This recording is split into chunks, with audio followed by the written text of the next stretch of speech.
Ladies and gentlemen, Chief Minister Stalin's clarion call in the letter to DMK party cadres have set the fault lines between the centre and the state in stone.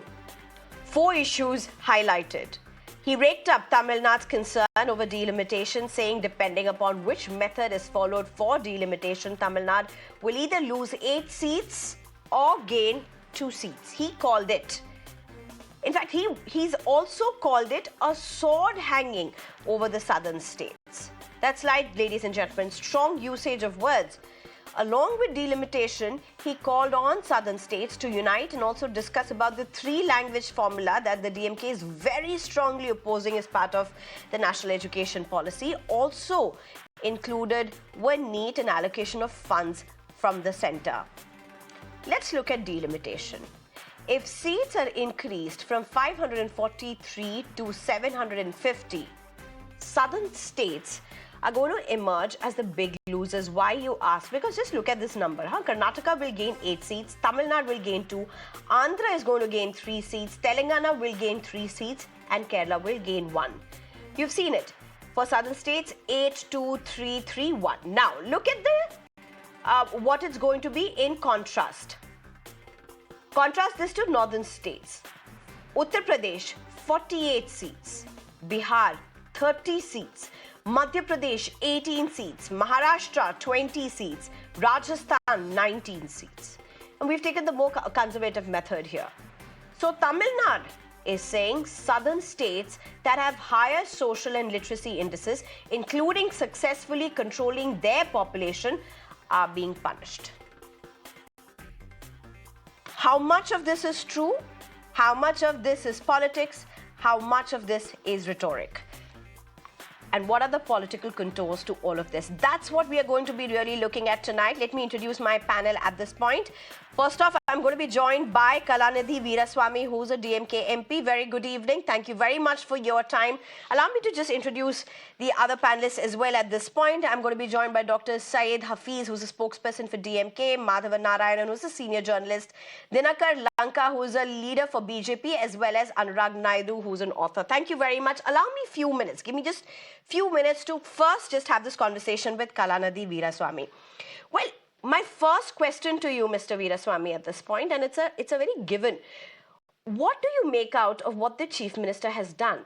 It's a clarion call, and he's raked up the entire issue of delimitation. He's literally made this South versus North. It's not for the first time. It's literally been like this.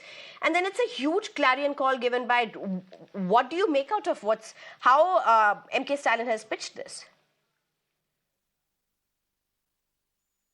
You have to look at India as a whole over the last 75 odd years since our freedom. What has been our targets? The targets of whoever was in the government.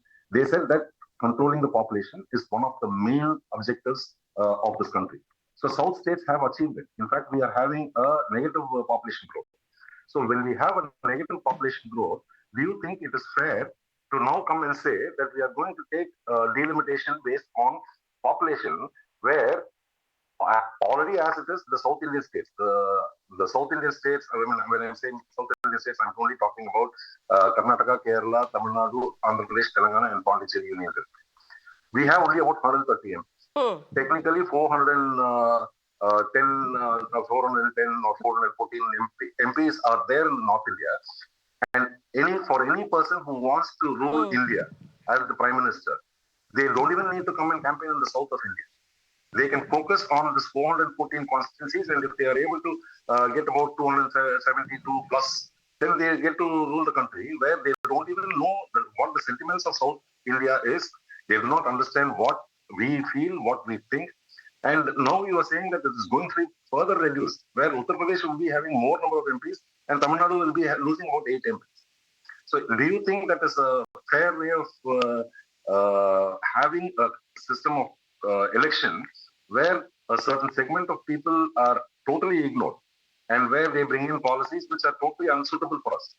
See, this is the reason why earlier we had a call where our founder leader said that we wanted a separate country of ourselves. When he made a call for that, It was technically for these reasons, because the North is not able to see the problems of the South. They are not able to see them as a part of the country. So, what is the way forward then? The way forward, what I think is, if you look at the United States, I mean, I used to think that probably they have a kind of funny kind of election system. So I feel that India should probably have a system like an electoral college, like how they have in the United States, where each state has values based on its performance, or not only based on population. So if you are looking at indicators, you can say to what extent you have penetrated education into your population, to what extent you have eradicated poverty in your population. If you look at poverty in Tamil Nadu, it will be in like 2% or less than 2%. Whereas if you look at most of the North Indian states, it will be in double digits. It will be 10%, 15%, 20%, depending on Bihar, UP. Even in Gujarat, it's in double digits. So when you have such high poverty, even after 75 years, what has the governments been doing? I mean, I'm talking about all the governments, progressive governments for the last 70 odd years. What have they been doing? Whereas in Tamil Nadu, we have tried to reduce it, and where we have brought out even more schemes, even today, like where in the last 4 years, when our government took charge in Tamil Nadu, our chief minister announced that every person who's in the poverty line, they will get a monthly allowance of 1,000 rupees. And following that, there have been several states which have implemented the same. I think even in Delhi elections, even BJP has done the same, where they always complain about revdi culture and all those things. But when they know that it is benefiting the people or for election results, they take this. But we are not doing it for election results. We are trying to see how we can bring people out of poverty to make sure that everybody has an ability to survive with dignity on their own. Well, Mr. Veeraswamy, thank you very much for your time. Your perspective, very important words, in fact, very strong words, and that's what I'm also going to take to our panelists. You're essentially accusing the centre or the BJP of trying to create an environment where it's going to be a country that's going to choose a prime minister where the South really doesn't matter. Very strong words. Thank you very much for joining us. Well, Dinakar Lanka, let me just come to you first straight up. You just heard Kalanidhi Veeraswamy. I mean, look at the words that he has said. Let's just put this in perspective. Look at the BJP tally in the Southern Assembly seats, for that matter. Andhra Pradesh, it has 8 out of 175, if I'm correct. It's in power, though, because it's in alliance with TDP. You have Telangana, where it's in 8 seats out of 190. Karnataka, 66 out of 224. Kerala, it doesn't have any seat in the assembly elections, for that matter. Tamil Nadu, 4 out of 234. My very simple question. You're in power for 86 out of 892 seats, and you have a DMK MP, and the DMK that's alleging that delimitation is essentially going to mean that a prime minister can be chosen without the South being counted. It is absolutely wrong perception. As far as the delimitation is concerned, it is the statutory process. It is not new thing. It happened previously. It is going to be happen in future. In 2026, there is no question of any ambiguity. Delimitation happens as stipulated as per the guidelines. Legitimately, it happened previously. Whatever the way which happened, it happens. Whether it is north, east, west, south of country, irrespective of the geographical constraints, every part is be taken as a single unit, as a country, as a unit. We need to think in that perspective. DMK version is very clear that they failed miserably to deliver the service to the people of the Tamil Nadu. That's why they want to make divert by making these kind of comments. No, I get. We'll get to the rhetorics. We'll get to the rhetorics. But do you want to respond? Do you want to respond to what the MP has just said? Please, he's an elected representative. He's in the parliament. He's We'll come. We have a whole lot of time. We are never short of time in this show. I will come to you for political rhetorics. Do you want to respond to what the MP has said? Yes, he elected as a MP. We can't take him as a grant because he has his party perception on his head. That is number one. I am telling very clearly, in Andhra Pradesh, NDA government is there. BJP is part and parcel in the government. In Telangana, let you take Lok Sabha tally. We had our par equal with Congress party. We did win 8 parliament seats. If you have taken into consideration of Karnataka, So many times we formed the government. We are going to form the government again. In Lok Sabha elections, we performed very well. Even in Tamil Nadu, we may not get seats, but our vote Karnataka share 66 significantly out increased. of 224 seats. So Kerala 0 out it of is, 140. yeah, my Tamil vote share. Nadu What is 4 out of 234. it is absolutely wrong. As a national party, we are making our efforts. We are getting good score in terms of vote share when compared to the previous election. Every election we are But getting DMK improved. is saying We are strong. delimitation We is are, going to make an delimitation is sir. No. I'm being very clear here. I am not questioning your efforts to get more vote share and more seats. Surely BJP has a great appetite for victories. No one takes that away from BJP. The DMK is accusing that delimitation will become a tool to ensure that the Prime Minister can be chosen without much significance from the south of India. How do you look at that? It is wrong comment. 3 times he consecutively elected Narendra Modi ji as the Prime Minister of our country. So without the delimitation itself, it happened. There is no such kind of thinking from BJP perspective and national government, union government perspective. It is the general process, statutory process. It happens as per the legitimate rules and the regulations which is stipulated already. So they failed miserably in governance. That's why they are making all these kind of wrong strategies to divert the people to move in as their regional aspirations. But the BJP is the party looking into the regional aspirations and successfully national level. We want to keep the spirit. I've given you a lot of time to speak.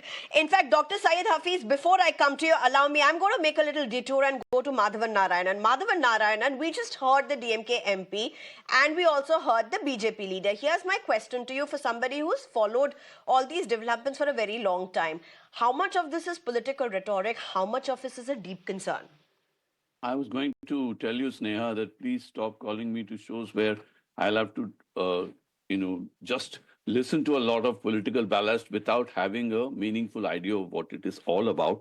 That's what we are supposed to be discussing for the readers. Accusing each other is not a discussion. Okay, it's not nothing to do with the constitution, nothing to do with the polity, nothing to do with what are the concepts that are underlying this. Delimitation is a serious issue because it is a legitimate issue raised by the DMK because the question is of whether they will be punished for controlling population, which has been a national goal. And in this, they are likely to be joined by other southern states because all the 5 southern states, Telangana, Andhra Pradesh, Tamil Nadu, Kerala, they are all statistically doing well in terms of population control. So the Delimitation Commission, as and when it comes up, will have to consider something beyond simple number because the projected numbers are certainly alarming because that will, vindicate Dr. M. Karunanidhi's old Tamil saying, Vadakku Vadagiradhu, Tekku Tegiradhu, which means the north is waxing, the south is waning. But I trust that we will not get to that situation. But there are 3 hurdles to be crossed there. First hurdle is that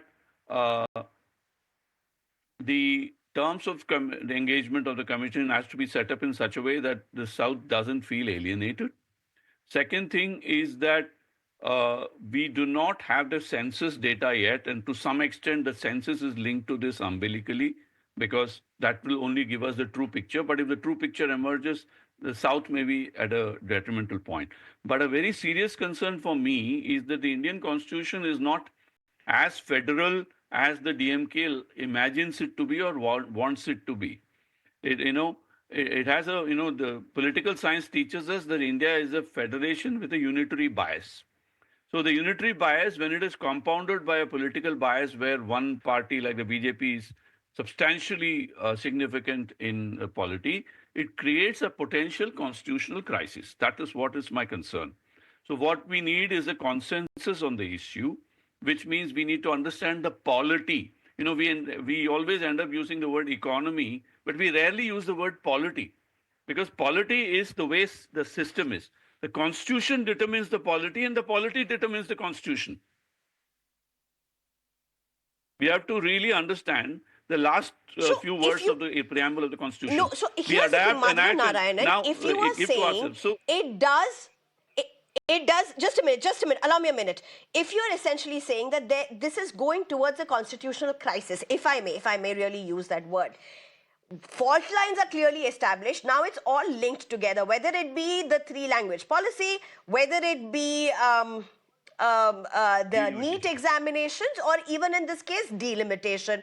All these three things are very clearly connected today with Chief Minister Stalin's letter. Now the question is this: if the state and the center are going to be on loggerheads the way it is, how is the country going to function? Because this is also becoming a question. I'm going to go to the DMK to get a response. With Madhavan Narayan, how do you look at it? You're saying it's a constitutional crisis, likely to be a constitutional crisis. My question is, beyond politics, how is this going to even function? Madhavan Narayanan. Yeah, I think the only way, as I see it, is the Supreme Court. I expect it to somehow step in at some stage on this, because this is too serious an issue involving constitutional nuances of, it's like the governor's role in the, we have discussed the governor's role in other situations here, but it's very similar, analogous to it, that how do you interpret the provisions of the Constitution? For instance, the Constitution says India is the union of states. That is what the DMK likes to emphasize. We are a union. But we are not a United States of America. So it's a nuanced position on which the Supreme Court will have to weigh in at some point. The other thing I see it is that sometimes, as Winston Churchill said, the answer to problems created by democracy is more democracy. So we have to say the answers of problem created by federalism is more federalism, which means that the southern states together will be together on delimitation. But in terms of language policy, Tamil Nadu may feel isolated. So we'll have to create a new political alliance. That's what I see emerging, because everybody from Kashmir to Northeast to Tamil Nadu will probably have a stakeholders' concern over being steamrollered by a simplistic demographic.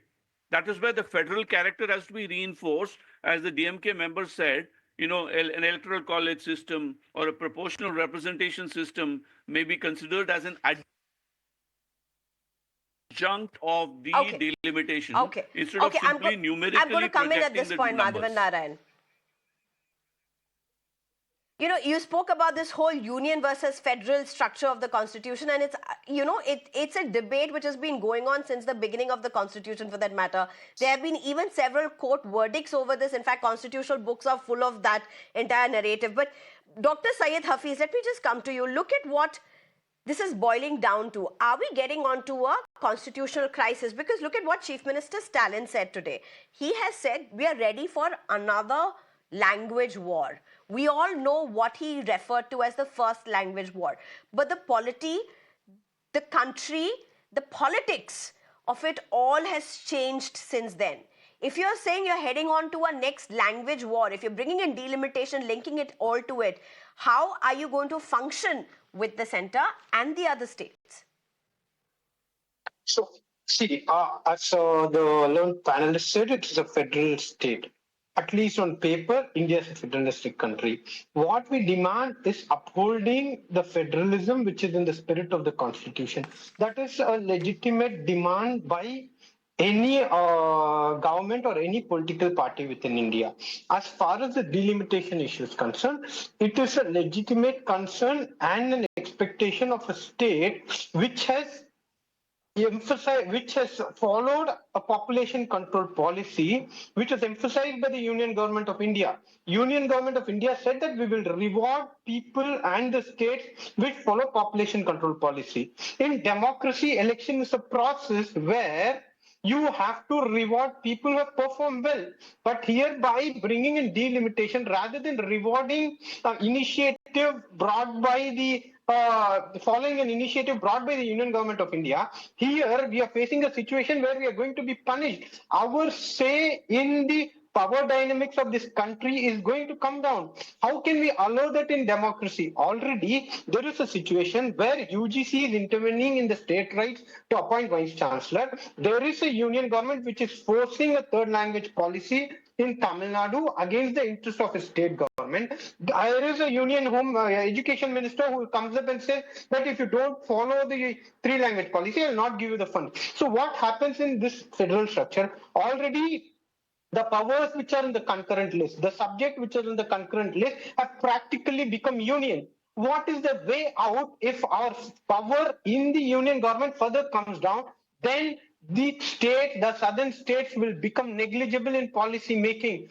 That is a serious issue for the southern states who have implemented the population control policy. We should be rewarded. And it is not a rhetoric. Why we say it is not a rhetoric is just that we do not flag a problem, but we have a solution to the problem. Democracies in the world have given solution to it. It is about don't take one person, one vote as a criteria in a federalistic country. Because it's a federalistic country, depending on the demography and the social issues and the linguistic issues and the regional aspiration, you have to come up with a formula which will give proportionate representation to the states. We are just flagging this issue. As we know, delimitation is mandatory in 2026, and there are news that our powers, our share in the power dynamics in the union will come down. So what we are asking is, if UP is going to get 48 seats with the existing 80, Tamil Nadu with 39 should at least get 24 seats. So we are not against increasing the seats. What we are claiming is there should be a proportionate increase or a proportionate decrease in the seats so that the democracy is vibrant, the democracy is spread across equally to the all states. Or else there is an imminent threat to the interest of the southern states which have followed an effective population control policy. It is a legitimate concern that we are asking. This is interesting because, you know, when the DMK MP spoke, when I even spoke to earlier DMK leaders, they had a very similar suggestion as you. So I thought it was a one-off thing. I did not realize that DMK is officially pushing for this. This is very interesting. I mean, I would like to get both Mr. Naidu and Madhavan Narayan on this. Mr. Naidu, to you first. What do you make out of this? Essentially, DMK is saying, bring in the US collegium system. Let there be weights given for social and economic indices on which the states have performed. Is this practical in a country like India? Because that will just turn it around in terms of the delimitation that is being suggested at this point. Yeah, I think that's essentially change in constitution. That's essentially challenging the current existing constitution that you have. And then what happened to the books that you are waving off in all the rallies? Constitution khatre mein hai, samvidhan khatre mein hai. So I think I'll come to that part later. Sneha, what's important is, what if Tamil Nadu, and just for once, let's understand, what if Tamil Nadu as a state, or any southern state for that matter, were to get an increased number of seats as a matter of delimitation exercise? Will you still call this a fall? Will you still be empathetic towards the other state? Will you still, look at this, the delimitation as a formula has been set in, and this is in the power of the parliament. Is that they're saying they're not going to get the worth of their seats. You are creating a theoretical situation where you're saying, what if they get? They are saying they're nowhere getting close to it, Anurag. Sorry, I don't really get into while people are talking, but you're just creating a hypothetical situation. You have to be very rational, because it is the parliament by law that enacts the Delimitation Act after every census. That is something which is enshrined in the constitution. Just because it doesn't support you, doesn't suit you, I totally agree. Yes, the southern states, including my own states of Andhra Pradesh, we're going to get affected. Yes, there is going to be a reduced representation, which is a matter of concern. But there are ways we have to take it up. When the delimitation committee is formed, that is when you go challenge. When the parliament debates the exercise of delimitation, you go and speak. This is a federal system where we have measures. Yes, you need to roll up a new formula. I'm not denying or I'm not demeriting the formula given by the DMK panelist or the member of parliament who joined earlier on the show. But to bring it and club the language war, 3-language war, it is a farce. Language war is a farce. This is it is such an open liberal formula. When you're saying just add one more language, it may not be Hindi. Today a BJP leader has quit the party in Tamil Nadu. Correct me if I'm right or wrong. That BJP leader has quit the party in Tamil Nadu, and the reason this leader has given is the 3-language formula, and you're saying it's a farce.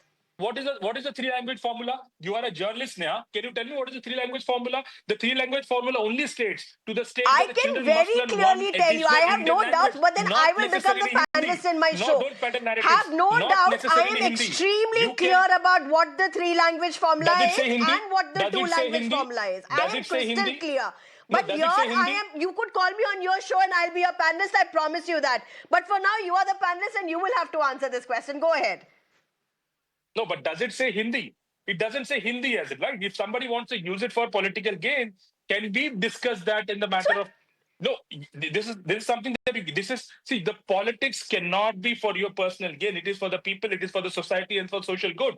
If it does not specify Hindi, you can go and introduce Sanskrit, go and introduce Kannada, go and introduce Telugu. Who has stopped you? Have Tamil, have English, have some other language. Why are you stopping your kids or children who wants to learn an additional language? Why do you want to limit it to only two languages? Why don't you want to broaden their scale? Okay, Why don't here's you the thing. want to Because you enhance the asked me multilingual that, proficiency? honestly, Why I would don't you not want enhance to the answer national this integration question and because cultural exchange? it's not for me as a journalist. But because you've asked me a conceptual question about whether Hindi is there, no, Hindi is not explicitly mentioned. But Simple. in a state where you have, say, children from across the country studying and you have multiple schools where you have say two children studying from Tamil Nadu and two children studying from some other state, every school will go around giving the 22 languages that have been opted out as suggestions. Is that what you're saying? Sneha, So every can I school will intervene? get one teacher Just a each to minute, teach Sneha. five students. There are only Sneha, can three I intervene? fundamental Just a reasons minute why on. the Dr. I need to answer on Dr. this. Syed Hafiz, go ahead. I need to answer on this. See, the Tamil Nadu has outrightly rejected national education policy in the state government-run schools. But there are 34 schools in Tamil Nadu run by the union government, the Kendra Vidyalaya schools. They have accepted PM-Shri. Out of 34 schools which have embraced PM-Shri and national education policy in Tamil Nadu, you know what's surprising? Tamil is not the third language. There are zero Tamil teachers in the 34 KV run schools. You know what is the third language? Sanskrit is the third language. This is the commitment that the union government has. Before lecturing on the three language policy, go and look at the practical difficulties in implementing it. Please read the ASER report which has come out recently where students are struggling in their own mother tongue. What are you talking about kids wanting to learn third language? India Okay, is not Anurag like Naidu, US. Please please don't compare respond with to them. Mr. Syed. Don't I'll give you compare a with minute, them. and then I would like to go. there are I would philosophies, like Sneha. I would like to go to Madhavan Narayanan as well as Dinakar Lanka. There are four fundamental reasons or the four fundamental backgrounds and the pillars of why we have NEP. One is to enhance the multilingual proficiency. Second is to enhance the national integration and cultural exchange. Then third is to increase the employment and mobility opportunities and strengthen the regional languages. So if somewhere the regional languages are taking a backseat, I agree with you. That is something we need to contest. But if it is not taking us backseat, that cannot be the reason for you as a state government to avoid something from getting implemented, to stop people from expanding their horizon, because clearly 29, 28 states in India, they have multiple opportunities to offer to the students and the youth of Tamil Nadu, which you are depriving them of. Okay. That's the challenge. Okay. You are holding them back from the opportunities they otherwise would have got in states like UP, Noida, Ghaziabad, and going there and working for good MNCs and be feeling comfortable. I know, You are Mr. Syed, stopping you them, also want and to that's why respond, you but are allow me, hindrance to the growth. I come back to you. Allow me, indulge me. Before I go to Madhavan Narayanan, very quickly, Dinakar Lanka, one question to you. Why has your BJP leader quit today from Tamil Nadu? And the BJP leader says she's very worried and concerned about the three language policy. Why? Few individuals have their own concern. That is not at all impact at a national level as a national party. That is not at all a count. And as far as NEP is concerned, there is a very clear direction in local language, real regional language for technical education, whether engineering or medicine, allowed in regional language. Whether DMK has given applause for Prime Minister Narendra Modi for it. In Tamil language, they can perform their education system in technical education, but they can introduce, no? Why they are countering regarding to the three languages system? Though there is no specifically mentioned Hindi as a one optional subject. So it is absolutely they want to create some kind of confusion among the general public for the political gain. There is no commitment for DMK. And it is absolutely a political appeasement. They want to showcase as the self pride, uh, as the motivation to get the political gain. But people are very intelligent nowadays. People are thinking practically. Huge extent of Tamil people are serving at the national capital and other parts of our country with very much conveniently speaking with Hindi. But few people who are in Tamil Nadu, like DMK, they want to move the people showcasing some kind of appeasement against for Hindi and other languages. It is not good practice. There are a number of leaders. I leave that answer at that. Hafiz Syed Saab, you will have to put your hand down. I will come to you, but I will come to you little later because I have to go to Madhavan Narayan to ask him a question. So don't guilt trip me. I will come to you. Don't worry. Madhavan Narayan, here's my question. And I want to start with what Mr. Naidu said. While you were talking about constitution, Mr. Naidu went on to say what DMK is proposing is essentially antithetical to what they are claiming, that is Constitution Bachao. How significant is that? How much of a truth is that? I'm tempted to ask you about the language, but I'll keep that aside. I want to stick to this one. No, I think a very good question, but it requires a slightly long answer. Bear with me. The Constitution of India first mentioned only Hindi as the official language. Then Nehru accepted English as the second language.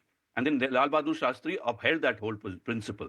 But in 1968, there was a Kothari committee that introduced the three-language formula.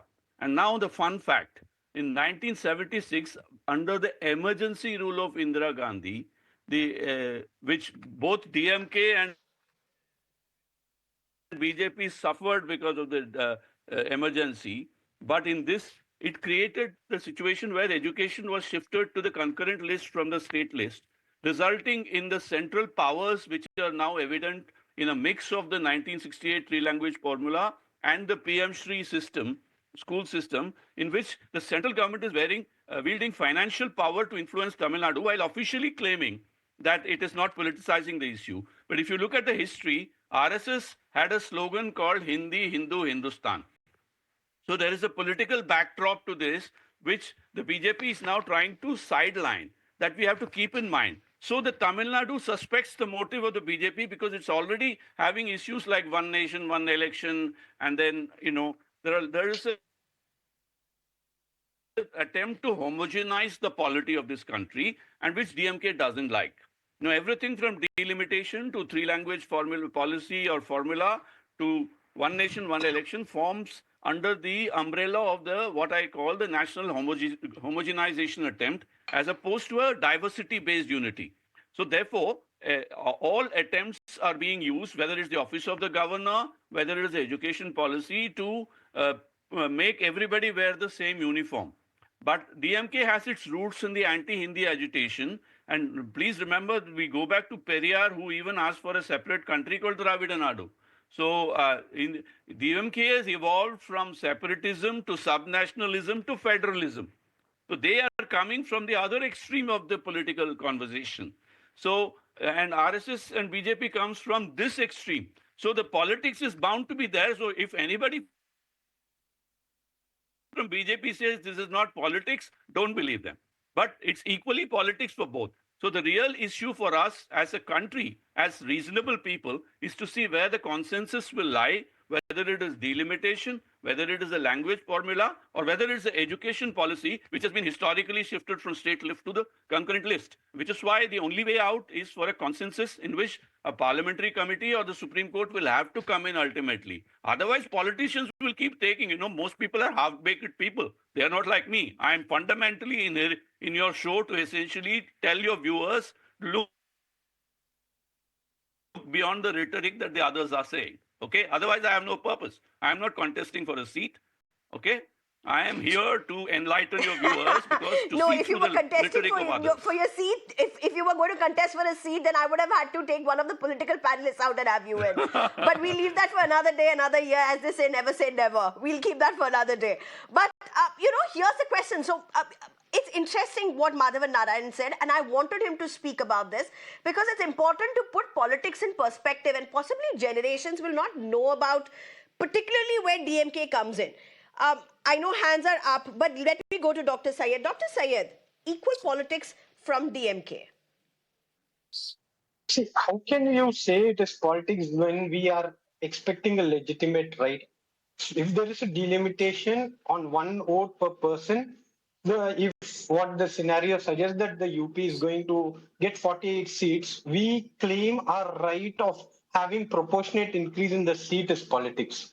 It is a democratic right of the state, and we have a justification. It is because you said that we should follow a population control policy. And as my friend suggested, it's not a constitutional amendment. Constitution is already permitted for different states, different constituencies. Per MP is different. UP has around 15 lakhs. Tamil Nadu, one constituency has a 12 lakhs. In Manipur, it is 7.5 lakhs per MP constituency. Is all that we ask for. All we ask is the number dynamics should not change across the country. State specific. If UP is getting 48, then Tamil Nadu should get at least 23. What is wrong in that? You don't need a constitutional amendment for that. And coming to the language issue of MNC, the NEP says just 3 years of third language is going to make them multilingual. It's absolutely not acceptable, and you don't need a third language to be employed in MNC. English is good enough to talk to somebody in America, to talk to somebody Mr. in Syed, Delhi for or the lack Calcutta. of time, one question. Delimitation apart. I mean, all southern states will be up in arms if it's about delimitation and the seats. That's one point. But look at their response to language. The very strong sentiments to NEET, or for that matter, the three-language formula. There are other states that have issues about it. But the powerful clarion call that is being associated with this is coming from Tamil Nadu. Is it because of DMK's political history? You're accusing BJP of politics, but is this also because of where DMK has positioned itself from the beginning? DMK has always positioned itself as the first force to defend federalism and the state autonomy. That is how we have initiated any efforts that will undermine the state autonomy. There is going to be an imposition of a language, or there is a cultural war. In this, it is not only the DMK. The DMK initiated it, but see who is isolated. It is the BJP which is isolated. And for the BJP spokesperson, for your knowledge, please learn your own alliance in Tamil Nadu. The PMK is against you when it comes to language war. So what are you going to say about it? It is not DMK. Hence, you should understand this is not something that the DMK is propagating. It is that we have initiated, like our tradition, to defend the state autonomy. But everyone other than the BJP are on the same page. That is the take-home message that the BJP should take. Let me come in. We are totally out of time. Let me come in. They're totally out of time. We are totally out of time. Anurag Naidu, respond very quickly. A minute to you, and then I'll also go to I'll also go to Dinakar Lanka after that. Mr. Naidu, go ahead. There are two quick points, Sneha. Yes, on delimitation, I totally empathize, and I seriously feel that needs to be taken up. But on the language war, one quick point, Sneha. Why do we want to make Hindi look like as if it is a national language of Pakistan and Bangladesh? Right? That is something I have a problem with. All my friends from Tamil Nadu speaking the hell out of it. You need to understand, 9 of the language states in India have official language as Hindi. Majority of the 28 states and about 8 union territories speak Hindi predominantly. And you want to make Hindi look in such a bad light as if it is a national language of Pakistan. I think this is something we need to be ashamed of, sir. It's not something that we should celebrate. It's okay. You don't want to accept a 2-language, 3-language. That's okay. That's not a new policy. It has always been there. It has been carried forward to the NEP 2020. It is not something that has never existed. Okay, Dinakar Lanka, make your point. Here problem is pseudo-intellectuals. They tell that they don't want to speak politics. They always speak about politics. They speak about RSS. They speak about the BJP. They speak about the constitutional spirit and all which are hampering in BJP regime, like that they are speaking. But unfortunately, the BJP led the union government very clearly gave the direction in NEP. All regional languages has considered equally to implement it. They are not speaking about it. They are always speak about Hindi only. Whether the RSS told that Hindi can be imposed in any particular state, they are giving cultural importance of our Bharat, each and every state without any geographical constraint. India means it Okay. is Not more than 10 it is very seconds, Hafiz. Go ahead, Dr. Hafiz. Not more than 10 seconds. See, Every the cat is out of the bag. To Hindustan, One is definitely. linking the issue with Pakistan. Other is linking like a cultural imposition. The RSS is promoting Definitely. culture. This is Definitely. exactly why we have a point to Madam, defend. That is why we have a point to defend. Hindi is not the culture of some India. Hindi pseudo-intellectuals is not the are culture of India. There are many languages. There are many languages that are integral to the part of Okay, the Madhavan Narayan, let's get you and in. hence Madhavan imposing Narayan, one I'll give you last language on 30, the 40 others, seconds. not the solution. I mean, this kind of politics is not for the first time. India has a history of it. But isn't it quite unfortunate that in a time of, in today's era where we are talking about AI, when we are talking about deep state, and I don't know what all at totally different level, we have systems that can't even converse with each other, elected representatives, elective governments that can't seem to work together. Madhavan Narayanan. Yeah, let me end the show on with two humorous lines. Madurai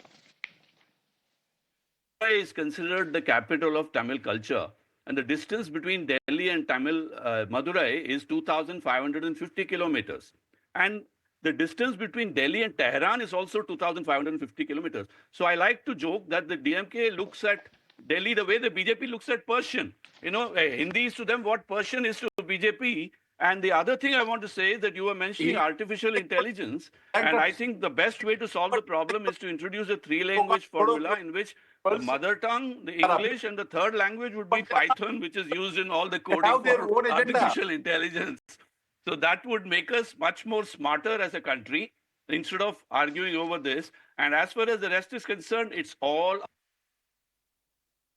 about demographic weightage. Who wants to miss out on an Amitabh Bachchan movie by not knowing Hindi? That is a problem. So start watching Rajnikant movies and all problems Mr. will Naidu.